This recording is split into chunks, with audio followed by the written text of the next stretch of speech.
तो परमेश्वर का धन्यवाद करते हैं जिसने आज तक हमें जीवित रखा। ये उसी ही की कृपा है। हम पिछले समय से टीम के साथ लगातार प्रार्थना कर रहे हैं कि कलीसिया से मिसअंडरस्टैंडिंग का आत्मा दूर हो। यही नासमझी का आत्मा संसार के लीडरों के ऊपर भी काम कर रहा है और जनता गुमराह हो रही है। आइए हम कलीसिया के जो लोग हैं मिसअंडरस्टैंडिंग के आत्मा को दूर करें। प्रभु ने हमें अधिकार दिया है, उस अधिकार की वर्तों करें। कलीसिया में एक और मिसअंडरस्टैंडिंग है जो लोगों को समझ नहीं आ रही। बीमारों को चंगा करना। विश्वासियों की सोच ये है कि ये पास्टर लोग अपनी शक्ति के साथ काम करते हैं। आइए अब हम देखते हैं वो बातें जो प्रभु यीशु मसीह ने मुर्दों में से जी उठकर कही हैं, वो कलीसिया को समझनी अति जरूरी है। मरकस 16 और उसके 20 वचन को हम देखते हैं।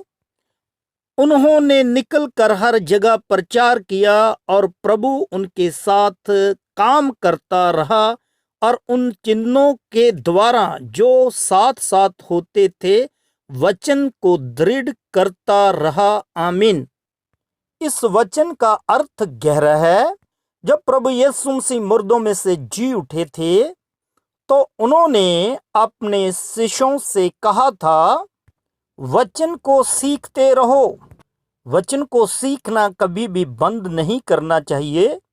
मत्ती 11 इसका 29 वचन यूं कहता है, यीशु ने कहा, मुझसे सीखो क्योंकि मैं नम्र और मन में दीन हूं।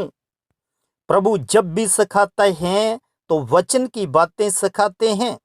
यही आज्ञा उन्होंने अपने चेलों को भी दी है। ये बात भी प्रभु यीशु मसीह ने मुर्दों में से जी उठकर ही कही। मत्ती 28 और उसका 20 वचन, और उन्हें सब बातें जो मैंने तुम्हें आज्ञा दी है मानना सिखाओ, और देखो मैं जगत के अंत तक सदा तुम्हारे संग हूं। आमीन।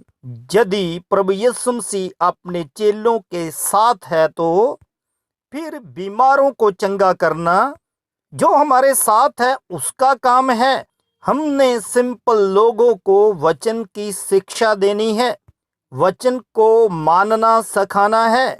यदि आज कलीसिया इस मिसअंडरस्टैंडिंग को दूर नहीं करेगी तो वो कलीसिया के अंदर जितने भी सेवक हैं उनको बड़ा छोटा करके देखेगी। ऐसा नहीं है। यदि कोई ठीक नहीं हो रहा तो प्रभु यीशु मसीह ने जी उठकर दो बातें कही।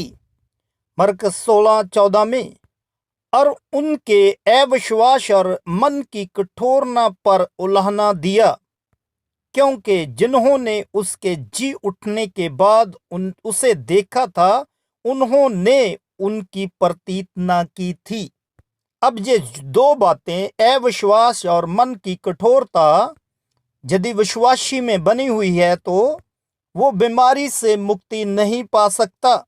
उसको ये विश्वास करना है कि प्रभु यीशु मसीह मुर्दों में से जी उठे हैं, वो अपने दास लोगों के साथ हैं। प्रभु यीशु मसीह आज भी वो काम कर रहे हैं, क्योंकि इब्रानियां 13:8 में प्रभु ने कहा है, यीशु मसीह कल और आज और युगानुयुग एक सा है। इस वचन का अर्थ यही है, जो प्रभु यीशु मसीह अपने ज़माने में काम करते थे वो अब भी प्रभु यीशु मसीह कर रहे हैं, क्योंकि वो मुर्दों में से जी उठे हुए हैं। अब चंगा होने वालों ने प्रभु यीशु मसीह जी उठे हैं इस बात पर प्रतीत करनी है और वचन को सीखना है। फिर आप कहोगे सेवक लोगों का क्या होगा?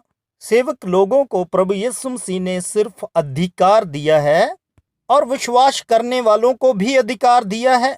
ये मरकस 16 इसके 18 वचन में, वे बीमारों पर हाथ रखेंगे और वे चंगे हो जाएंगे।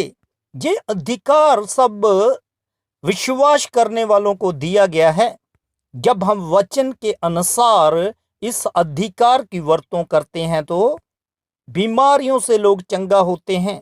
ये काम प्रभु यीशु मसीह निरंतर करते रहेंगे।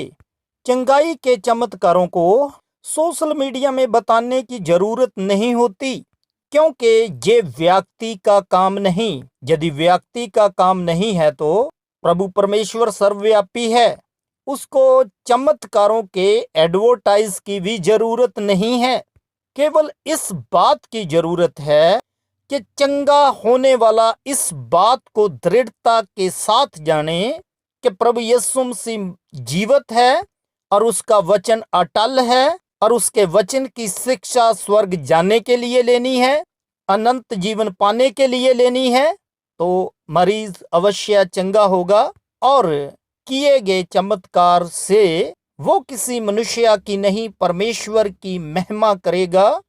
क्योंकि जितने भी बाइबल में प्रभु यीशु मसीह ने चिन्ह और चमत्कार किए, यीशु मसीह ने कहा तेरे विश्वास ने तुझे चंगा किया और उसको परमेश्वर की महिमा करने के लिए कहा।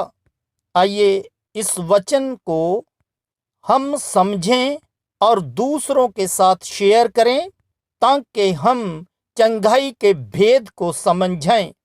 आने वाले समय में मसीही लोग कैसे चंगाई में बने रह सकते हैं, इस बात को हम टीचिंग के द्वारा सुनेंगे।